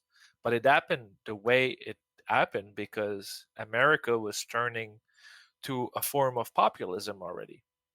And, Trump was just the expression of that. And now, it's changing. Something else will happen. Something else will happen. And it keeps differentiating itself like that. And it's the important thing is not the individual that is there, is the precondition that makes it possible for this individual to be there. That's spot on. Because what the despot does, and this is what makes Trump possible, right? And in the same way, that's not just the body of Caesar, it's not simply Trump himself. What made something like that possible is the transgression, right? So it's going to be that the despot is placed at the very limits of the socius, in the sense of the territoriality, very fundamentally where those non-coded flows, right at that horizon. Because what allows for this to take place, as Roger's saying, is that the affiliative and the alliant are basically challenged and recapitulated, reconstituted, and altered in this sense by the despot transgressing the incest taboo. And this is a special type of transgression because, as we've said, incest is never possible in the first place because it's a representative of non-coded desires. You can't do the non-coded desires and do incest because they're not equivocal. Or excuse me, they're not univocal. They are equivocal. They're different. So what the despot does, or rather what the paranoiac process allows here, is that the despot is able to transgress, committing an incestuous act that effectively reorients the society by transgressing it. And what makes it interesting is basically the role of, they call it the despot. We could say the charismatic leader, but they're owed everything. The big shift becomes, the way that debt was experienced with the first socius is as sort of a part and parcel of how people gave things and took things and interacted sort of on the tribal level. But at this point now, because what we did at the time, things were done for the earth. Yep, that's exactly what I was going to say. Debt to the earth. Things were done as a debt to the earth. It wasn't so much for Steve or for John or for Jack or for Brooks. It was like for the earth as like this all-encompassing thing, and we were sort of byproducts on the surface of it, you could say. The difference with the despot is now he takes that role because now he's everything, and we don't owe him just a few things. We owe him literally everything. The despot, I shouldn't say him. Generally, it has been a him. But that becomes an infinite and total debt because of the transformation underneath them and because of how sort of society becomes organized. It's a debt, to quote, the debt becomes a debt of existence, a debt of the existence of the subjects themselves. So to quote Holland here, and I really like this line, and it includes tribute, of course, which, although paid in money, as we have said, remains a surplus value of code in that it is extracted by seizing existing circuits of debt and expenditure obligations and turning them all towards the coffers of the despot. But the infinite debt, therefore, also includes wombs and the women who bear them, e.g. the 10 versions owed to a minotaur annually, inasmuch as they circulate in the very same circuits of debt and expenditure as material goods do. So suddenly it's everything. It's my affiliation, my alliances, all is owed to the despot, placed in that singular position. He needs to be careful there, though, because capitalism is not taking place at this point. Money doesn't function that way yet. And that's important here because when the tribune is paid, that is a production of surplus value. That is not the money itself is not the surplus value of code. The money itself is part of the production of that surplus value of code. Yeah, I think that's a good point. I just wanted to say that with regard to despotism, I think the despot kind of affects an overcoding with regard to the existing system of filiation and alliance. And this also characterizes representation in despotism, which they associate with kind of structuralism and especially Lacan.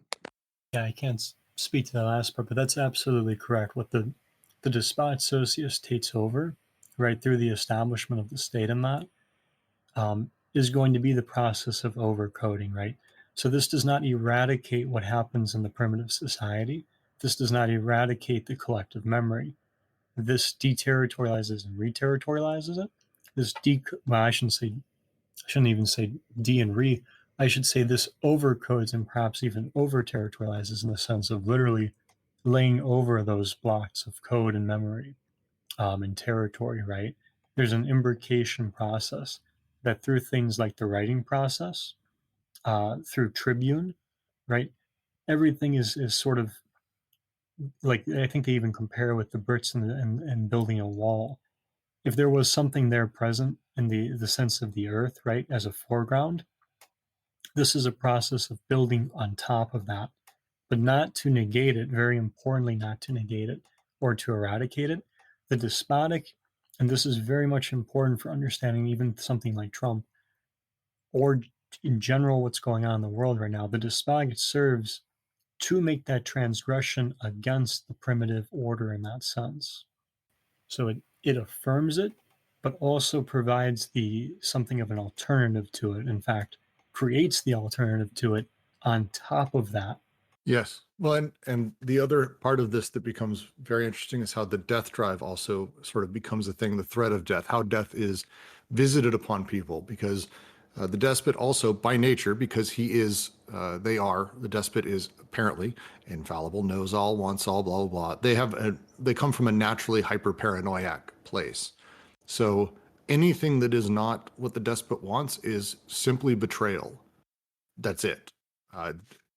That's it. And anything you don't want, kill. So at that point, suddenly, all of these tribes that are part of this, or men who are part of this, that lose all of that sort of, self-determination, for example, after they've been conquested. They talk about this a little bit, quite a bit. They now basically are threatened with death, and to quote, the threat of death they now have reason to fear arises not so much from natural circumstance or the threat of ostracism from the group, which is true under savagery, as from the despot who wields the power of life or death over them. Now, death no longer appears as an accident or a fact of life, but now has become a permanent menace from on high, inflicted by force of arms and backed by the imperial state and systems of law. Obedience to the transcendent law of the despot is enforced not through branding the flesh, but by the threat of death.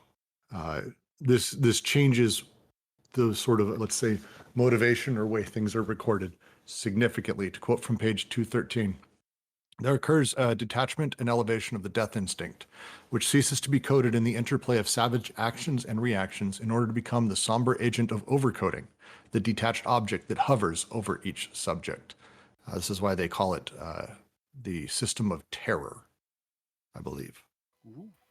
Yep, the theater of cruelty is transgressed and actually reconstituted as the theater of, say that word for me one more time. Terror.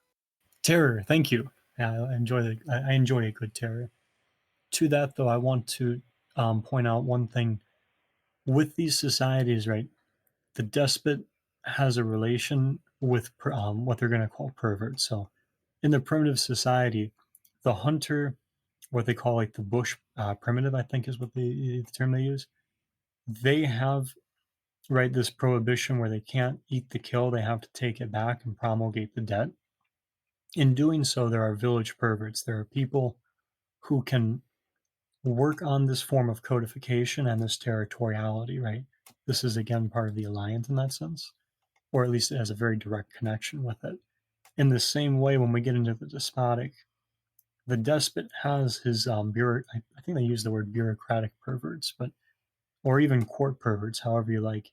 There are people who, it's not even just people per se, but there are social machines or bodies, however you like, in relation to the despot that have a means of perverting them that, right? That their power and such is enabled in relation to the despotic and those decrees and everything that we're talking about.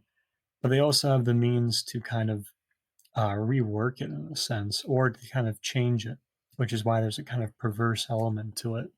Well, and the inscription on this, and this is where Lacan, I think, Angus, you were getting at a little bit earlier with their sort of critiques on Lacan and how Lacan was looking at things. The nature of despotic and imperial inscription begins to take a greater toll on us as well, because prior to this, we would use pictograms, sounds, stories, words spoken, things like that.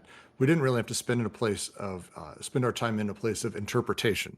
Things were fairly direct. Things were spoken of basically in terms of, I think they use this, they say organs of production and reproduction. You just spoke, do this, that, blah, blah, blah. The difference now is that because it's written, written is difficult because of all of the problems with words. We don't have to go into Derrida, but we can do that. The written word is difficult. And so, I'm just going to quote Holland because he nails it. Writing no longer designates valued objects of desire while allocating them within a savage community. Writing now entails wanting to know what an absent other wants. This second pacification of the subject takes place. Accompanying the ever-present threat of death, desire no longer desires objects, but desires another's desire. Desires become desire of the despot's desire. Desire no longer acts in relation to the objects of value designated by collective ritual, but merely reacts to the written law promulgated by the despot. And this is a problem. To finalize my previous point, writing can act as a kind of perversion, right, in relation to others. So I don't want to suggest that the intentionality is that of a conscious intentionality. What I'm getting at here is that with the despotic and this system of this territorial system taking place as it is in relation to the despotic socius, people and other things are produced in such a way that these perversions are going to happen. So in the same way that the hunter can't eat his kill, he has to take it back and promulgate the death that way, right? It's not that the people there are going to take advantage of that per se because they see a self-interest exploitation. They're going to be produced in such a manner that they're going to, the way they connect with this kind of production, which is constantly taking place, right? This is all part of the same process of production. They're going to pervert it in the sense that it's just is part of the simple nature of that production in and of itself. They have to consume it for the hunter. So for me, I would say for the hunter, he doesn't really need to be told why that he needs to not kill in the savage, the primitive, because he understands sort of the overall interests of the group he's in, his alliances, his affiliations. He's connected to people. He wants all of them to survive as well as himself. It's a different mentality overall. He doesn't ask why. He doesn't need to. He's directly connected to it right in front of him. It's those people, that setup. He doesn't have to think about it. He has objects that he's able to point at with the production of desire. He doesn't have to think about it because he's produced as doing it. I think I agree with you in the sense that, like, yeah, absolutely. Like, there's some uncertainty. I mean, there is a necessary degree of uncertainty built into, like, written promulgations, for instance, that come out from the despot. But I think that the way that they use perversion throughout the book, there's a tendency to associate it with reterritorialization. For instance, like in fascism. And I think that in that sense, it's meant to be like, what they mean is that, the perversity of the bureaucrat is to, like, correctly interpret the despot in accordance with the despot's interests. So, like, they sort of smooth out these machinic redundancies or places where the text could be interpreted another way in order to bring it back to the body of the despot. Well, and this is the Lacanian turn that I think they utilize it, and I think they agree with it here, that we're talking about. It's not so much that they want the despot to be happy. It's that they desire, the desires match the other's desire. The desire is to be desired and to match that desire, which is complex, but it's because, take the hunter example. A king sends an edict that you may not kill any deer May not eat any deer you kill. It must first be brought to the royal butcher. The why is a huge question, I think, that you could have. But if immediately you go, well, it's because I want what the king wants. I want that. You then have to match your desires to that, and this becomes that sort of, effectively betrayal becomes the repressed represented here in this paralogism. Like you don't want this. You're terrified of these things. I mean, so writing pushes this, Jack, very explicitly. Writing pushes this because the words on high coming from the despot, if it was just Steve the despot saying it to you, it wouldn't have the same setup. The nature of the written word and the eye that gazes upon it changes the relation to that sign. And that's the difficulty here. The sign of the word having its own meaning that I now have to divine, that now tells me this is what the sign is, this is what is desired, and I have to then take that in and place that on my BWO in the same way that eventually sort of Oedipus will work, where it's like, well, what do I want desire, that's what I wanted. The words that are written in front of me matter less than the underlying sign that I take in and the meaning of these things that I take in, because the written word is so unique. So I agree with you about the role of as signifying. That aspect comes into play as opposed to signifiers carved in the body. I agree with you there, but that also introduces an aspect of ambiguity, which I think is the grounds of perversion. To a certain point, you don't necessarily have to match with the despot, right? Because the events are going to keep changing, right? In a certain sense, having a position in the court or the state gives one a capacity, right, to sort of act in accordance, to be produced as acting in accordance with those desires, right? I can agree with that. Again, I think for here, what I'm talking about is not necessarily a desire being shaped, but more the repressed representative of betrayal, of hurting the king, whatever terms you want to use, regicide, whatever. This hyper prohibition against betrayal becomes the prohibition that I now am taking as the repressed represented. It's not necessarily that I'm going to want what the king wants. It's I desire the king's desires because otherwise I'm going to be fucking killed. And if I see things and I take in signs, I need to interpret and take those in. And so the natural terror of representation matches with the terror of death. And that sort of pushes this into me.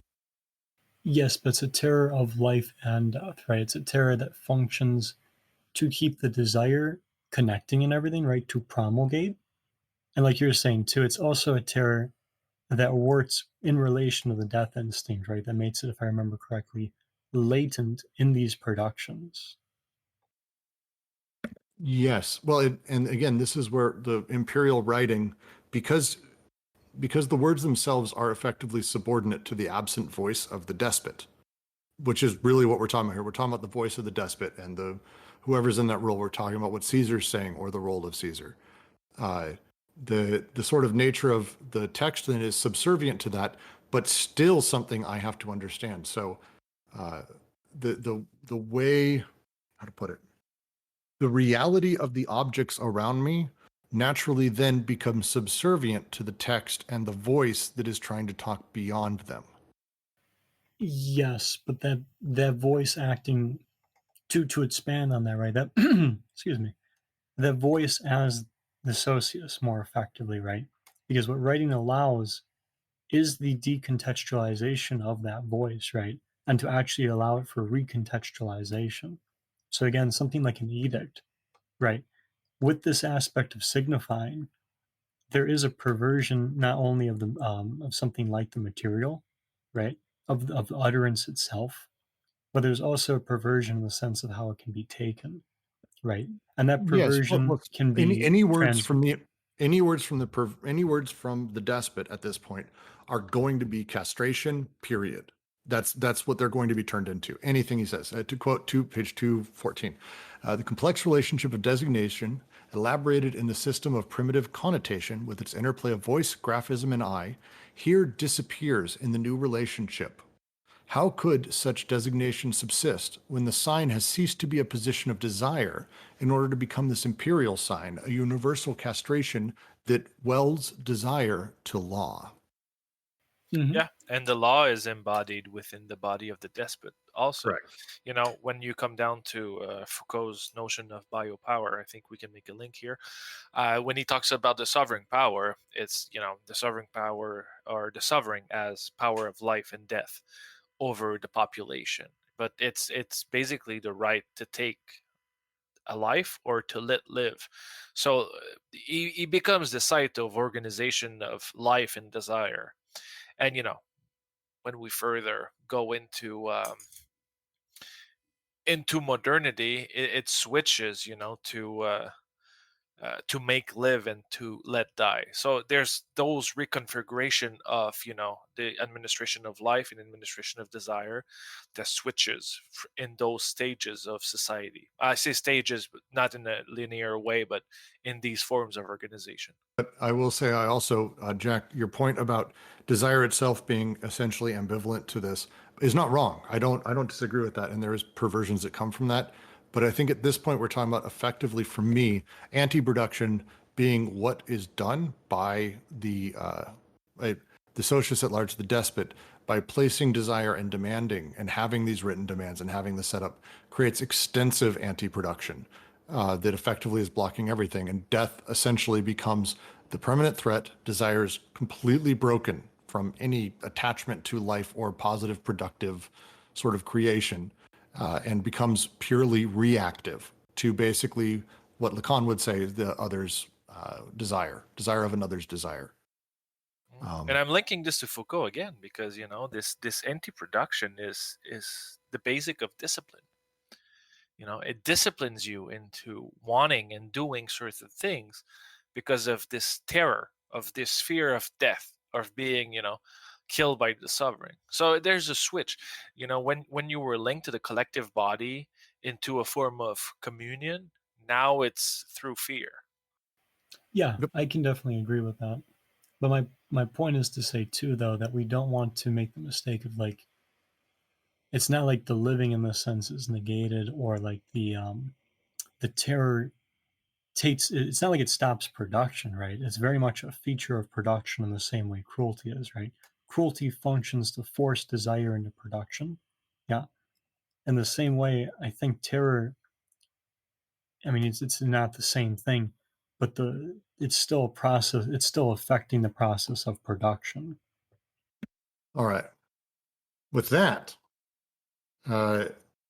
let's move on to the third socius and talk about how capitalism and capital changes things. So one of the things, what I just said is one of the first things I wanted to discuss, and one of the things I made a note of when we were talking, Jack.